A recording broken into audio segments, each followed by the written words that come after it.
सर्वमंगल मंगले शिवे सर्वार्थ साधिके शरण्ये त्र्यंबिके गौरी नारायणी नमोस्तुते। कल आपने नवरात्र के संबंध में ही पूजन कैसे किया जाएगा सब बारों में मतलब आपसे चर्चा हुई थी। मैंने आपसे कहा था कि हम प्रत्येक माँ का प्रत्येक स्वरूप का हम आपको जो है वर्णन करेंगे और उसके बारे में आपको संक्षिप्त जानकारी उपलब्ध कराएंगे। सभी को नमस्ते। तो आज पढ़ने वाली 22 तारीख को प्रतिपदा के दिन किसकी पूजा की जाएगी, कैसे की जाएगी और उनका क्या महत्व है, इसके बारे में आज आपके सामने प्रस्तुत हुए हैं। तो सर्वप्रथम तो आप ये जान लें कि प्रतिपदा का प्रथम तिथि जो है प्रतिपदा की तिथि होती है। प्रतिपदा माने पहली तिथि होती है, चैत्र मास की पहली तिथि। और इस दिन जो है हम पूजन कलश स्थापना के साथ साथ प्रथम माता शैलपुत्री का पूजन करते हैं। तो शैलपुत्री का बीज मंत्र हैं कुछ, जैसे ओम देवी शैलपुत्रिये नमः, ओम ऐं ह्रीं क्लीं शैलपुत्रिये नमः, ओम ह्रीं शिवाय नमः। तो ये 3 बीज मंत्र हैं। इन तीनों बीज मंत्र में आप किसी भी बीज मंत्र से माँ देवी का पूजन कर सकते हैं, एकाध माला इसकी जाप कर सकते हैं। और तो ये है। और इसके बाद है देवी क्या, देवी जो बंदे वांछित लाभाय चंद्रार्ध कृत शेखराम विषारूढ़ा मूलधराम शैलपुत्री यशस्विनी। तो क्या है मां शैलपुत्री जो है, ये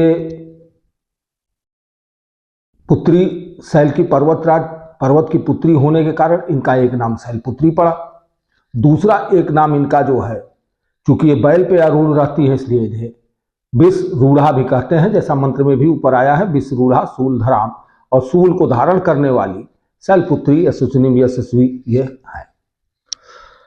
ये पर्वतराज हिमालय के घर में उत्पन्न हुई थी और जिसके कारण ही इनका नाम शैलपुत्री पड़ा था। नवरात्र के प्रथम दिवस प्रतिपदा तिथि पर मां शैलपुत्री की पूजा का ही विधान है। माता की पूजा कैसे की जाए यह एक विचारणीय विषय है। तो इसमें कोई परेशान होने की आवश्यकता नहीं। पूर्व में भी पूजा करने के आपको नियम पर हमने चर्चा की है। तो सर्वप्रथम आप सभी जानते हैं कि किसी भी शुभ कार्य को करने के पहले हम स्नान ध्यान करते हैं। स्नान ध्यान करके स्नान करने के बाद स्वच्छ कपड़े को धारण करेंगे और स्वच्छ कपड़े के धारण करने के बाद पूजा संबंधित फूल फल फूल मेवा जो भी कुछ हमको पूजा में सामान इकट्ठा करना वो सामान इकट्ठा कर लेंगे।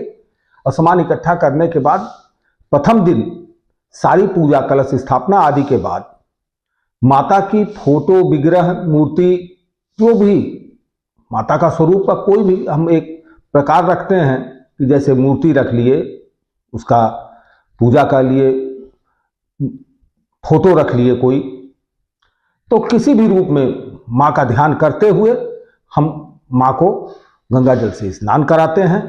स्नान कराने के बाद उन्हें दीप जला के दीप दिखाते हैं, धूप जला के धूप की सुगंध उन्हें देते हैं, इत्र आदि उन्हें लगाते हैं और फल फूल नैवेद्य जो भी हमारे सिद्धानुसार जो हमारे पास उपलब्ध है उसे हम उनके ऊपर उनको अर्पित करते हैं। और अर्पित करने के बाद फिर उनका हाथ धुलाना। सही माने में तो आप ये समझिए किसी की भी पूजा करते समय पूरी स्थिति हमारी वही होती है जैसे एक हमारे घर में कोई हमारा अतिथि आ गया हो और हमारा पूजनीय हो, तो उसकी जैसे हम ज़्यादा से ज़्यादा सेवा कर सकते हैं। आपके अंदर सेवा भाव होना चाहिए और सेवा भाव से माँ को किसी रूप में पूजा करेंगे। आपको मंत्र आए न आए, आप सीधे माँ शैलपुत्री नमः, माँ शैलपुत्री नमः, माँ शैलपुत्री नमः कह के पूजा करते हैं तो भी आपको उतना ही फल मिलेगा। कहीं ऐसा नहीं है कि संस्कृत से ही आप करें।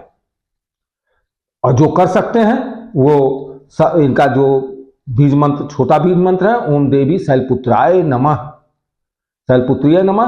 और दूसरा मंत्र जो है ओम ऐं ह्रीं क्लीं शैलपुत्रिये नमः, ओम ऐं ह्रीं क्लीं शैलपुत्रिये नमः इस मंत्र से इनका जाप, आप एक माला जाप करें। मां शैलपुत्री की सक्रियता से, इनकी सक्रियता से मां के महत्व क्या है? मां शैलपुत्री की सक्रियता, ये सक्रिय हो जाती हैं तो मस्तिष्क का विकास होने लगता है। मन और मस्तिष्क दोनों, हमारा अंतर मन और मस्तिष्क, ये दूसरे दोनों चीजों से, मन से हम खुश हैं और मस्तिष्क हमारा सही कार्य कर रहा है तो निश्चित ही हमारा विकास होगा और हम आगे बढ़ेंगे। तो मन और मस्तिष्क का विकास होने लगता है और अंतर मन जो होता है हमारा, वो आनंद और उमंग से भर जाता है।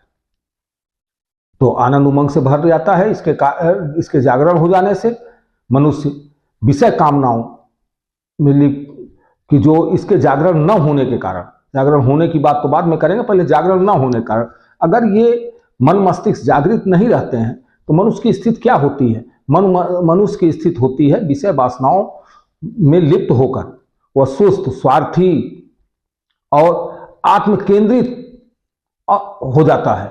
तो सुस्त, स्वार्थी और आत्म केंद्रित जब हो जाएगा तो हमेशा वो ऐसा मनुष्य जो है क्या होगा? वो हमेशा ऐसा मनुष्य जो है शुद्ध स्वार्थी, उसको क्या कहा जा सकता है कि थका थका सा महसूस करेगा, कभी उसमें उत्साह नहीं होगा, थका थका सा, हारा हुआ सा महसूस करेगा।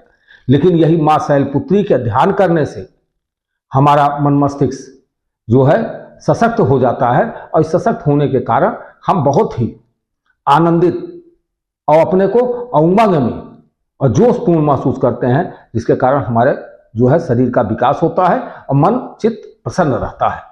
मां शैलपुत्री प्रजापति दक्ष की कन्या सती के रूप में प्रकट हुई थी, जो शैलपुत्री के मूलाधार मस्तिष्क में होते हुए सीधे ब्रह्मांड से प्रथम संपर्क सूत्र है। समझ में नहीं आया होगा, मां शैलपुत्री चूंकि पर्वत, ये दक्ष राज की कन्या के रूप में, सती के रूप में प्रकट हुई थी और मूलाधार, ये हमारे मूलाधार 5 मूलाधार होते हैं, मूलाधार में प्रथम मूलाधार का ये सृजन करती है और जो मस्तिष्क से होते हुए सीधे ब्रह्मांड को, क्योंकि मूलाधार ही एक मानव जीवन की एक मूलाधार एक ऐसी प्रक्रिया है कि जो प्रथम, द्वितीय, तृतीय, चतुर्थ और यहाँ तक आते आते ब्रह्मांड से होकर सीधे ब्रह्मांड से मिल, तो उसको मिलाने वाले कौन है? उसको मिलाने वाली ये सती जो है हमारी शैलपुत्री ये है। अब इनको जागृत करने के लिए ही हम प्रथम दिवस जो है मां शैलपुत्री की पूजा अर्चना करते हैं, इनका ध्यान करते हैं और ध्यान करने के बाद इन्हें भोग लगाते हैं। मां को सबसे ज्यादा पसंद सफेद चीजें हैं, तो सफेद चीजें हैं तो इनको जो है आप गरी का, सफेद होती है, गरी का भोग लगा सकते हैं, तथा शुद्ध गाय के देसी घी से बनी हुई सफेद वस्तुएं, घी से बनी हुई बर्फी है, सफेद वस्तुएं हैं, कुछ भी जो सफेद चीजें हैं वो, और इसको भोग लगाने से सबसे बड़ा फल प्राप्ति ये होती है कि हम रोग मुक्त हो जाते हैं और रोग मुक्त होके हमको रोग, विभिन्न तरह की व्याय बाधा रोग जो है नहीं आते हैं। इस रोग से हमें जो है ये मुक्ति दिलाती हैं। तो आज हम मां शैलपुत्री के प्रणाम करते हुए आप लोगों से वाणी को विराम देते हुए आप लोगों से विदा लेते हैं। कल पुनः आपके सामने जो है हम ब्रह्मचारिणी की बारे में, ब्रह्मचारिणी की पूजा कैसी होगी, इनसे क्या लाभ होता है, इसके बारे में चर्चा करेंगे। धन्यवाद, नमस्ते।